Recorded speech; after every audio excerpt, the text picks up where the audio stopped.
آج ہم ایک ایسے پراسرار، ایک بڑے طاقتور صندوق کی تاریخ کھنگال رہے ہیں۔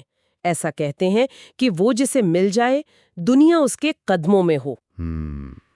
بات ہو رہی ہے تابوت سکینہ کی۔ جی، یہ واقعی ایک غیر معمولی موضوع ہے۔ اس کی اہمیت تو دیکھیں، تینوں بڑے ابراہیمی مذاہب، یہودیت، عیسائیت اور اسلام، سبھی مانتے ہیں، سب اسے ایک معجزاتی حیثیت دیتے ہیں۔ اور اس کا نام بھی سکون، یعنی سکون، اطمینان۔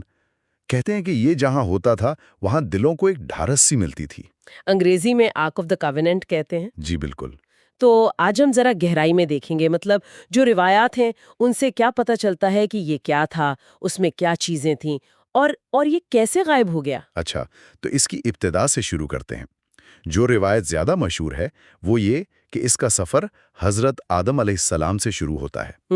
وہ اسے جنت سے اپنے ساتھ لائے تھے، اور یہ شمشاد کی لکڑی سے بنا تھا۔ آگے چلتے چلتے حضرت یعقوب علیہ السلام اور آخرکار حضرت موسیٰ علیہ السلام تک۔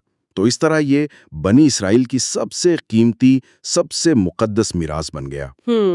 اور حضرت موسیٰ نے پھر اسے صحرائے سینا میں ایک خاص خیمے میں رکھا تھا۔ جی، ایک عبادت گاہ میں۔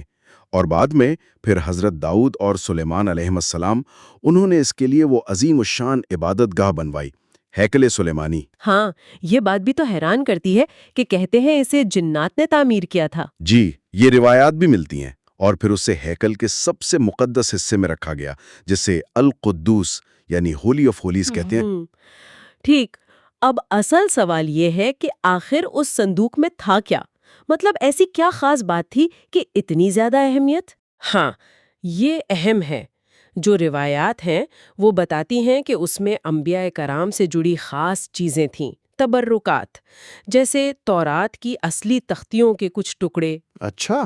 اور وہ من و سلوہ، وہ جو خدائی کھانا صحرا میں بنی اسرائیل پر اترا تھا، اس کے کچھ نمونے بھی تھے۔ واہ۔ حضرت یوسف علیہ السلام کا کرتا، حضرت ہارون علیہ السلام کی قبا، حضرت موسیٰ علیہ السلام کا وہ مشہور عصا اور ان کا امامہ۔ حضرت موسیٰ کا عصا بھی؟ جی ہاں، اور حضرت سلیمان علیہ السلام کی انگوٹھی اور دوسرے انبیاء کے حلیے۔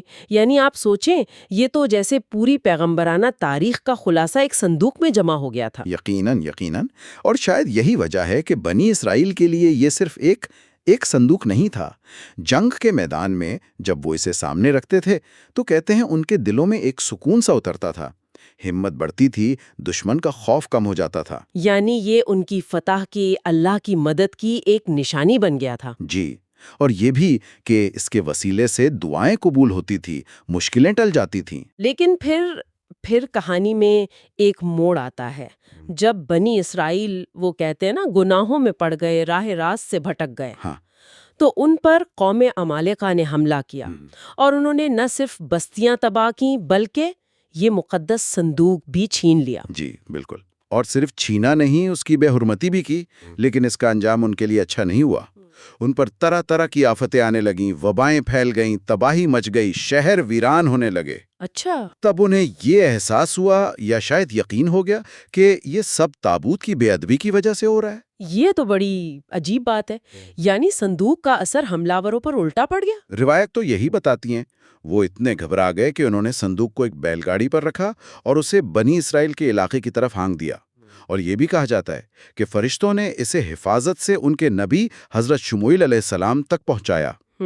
قرآن مجید میں بھی سورۃ البقرہ کی آیت 248 میں اس کا ذکر ہے کہ اس میں تمہارے رب کی طرف سے سکون ہے اور آل موسیٰ و ہارون کے چھوڑے ہوئے تبرکات ہیں جسے فرشتے اٹھائے ہوئے لائیں گے۔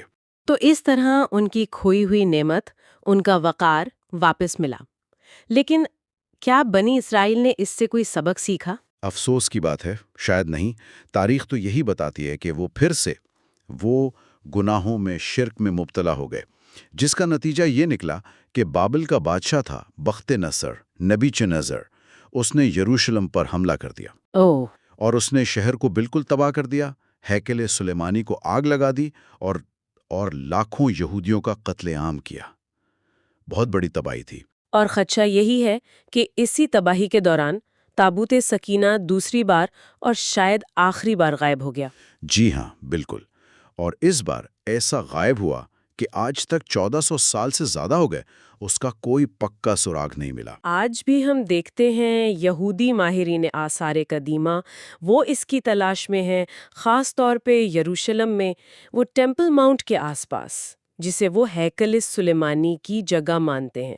ان کے لیے تو یہ اپنی روحانی میراث کو دوبارہ پانے کا سوال ہے۔ جی بالکل۔ اور اب یہ کہاں ہے، اس بارے میں بہت سی تھیوریز ہیں، کیا سارائیاں ہیں۔ کچھ لوگ کہتے ہیں کہ یہ افریقہ میں ہے، ایتھیوپیا کے کسی چرچ میں۔ اچھا۔ ایک نظریہ یہ بھی ہے کہ جاپان کے کسی پہاڑ میں دفن ہے۔ ایک مغربی محقق تھے رون وائٹ، ان کا دعویٰ تھا کہ یہ یروشلم کے نیچے ہی کہیں ہیں۔ ایک خیال یہ ہے کہ ہیکل سلیمانی کے کھنڈرات میں ہی کہیں چھپا دیا گیا تھا۔ کچھ صوفی روایات کہتی ہیں کہ یہ نسل در نسل منتقل ہوتا آ رہا ہے۔ اور اہل تشیع کا کیا عقیدہ ہے؟ اہل تشیع کا عقیدہ یہ ہے کہ یہ امام مہدی علیہ السلام کے پاس محفوظ ہے اور وہ قرب قیامت اسے ظاہر کریں گے۔ تو حقیقت کیا ہے؟ یہ تو آج تک ایک راز ہے۔ اصل علم تو صرف اللہ تبارک و تعالی ہی کو ہے۔ بالکل، کوئی یقین سے نہیں کہہ سکتا، لیکن یہ بات سوچنے والی ضرور ہے کہ اگر یہ صندوق، جس کے بارے میں اتنی باتیں ہیں کہ یہ قوموں کے عروج و زوال کا فیصلہ کر سکتا ہے، اگر یہ واقعی دوبارہ ظاہر ہو گیا تو دنیا پر اس کا کیا اثر پڑے گا؟ کون سی تبدیلیاں آئیں گی؟ واقعی یہ ایک بہت گہرا سوال ہے۔ تاریخ، عقیدے اور پیشین گوئیوں میں لپٹا یہ پراسرار صندوق اگر کبھی مل گیا تو کیا یہ انسانیت کو جوڑے گا یا مزید تقسیم کا باعث بنے گا؟ یہ ایک ایسا سوال ہے جس کا جواب شاید مستقبل ہی دے پائے۔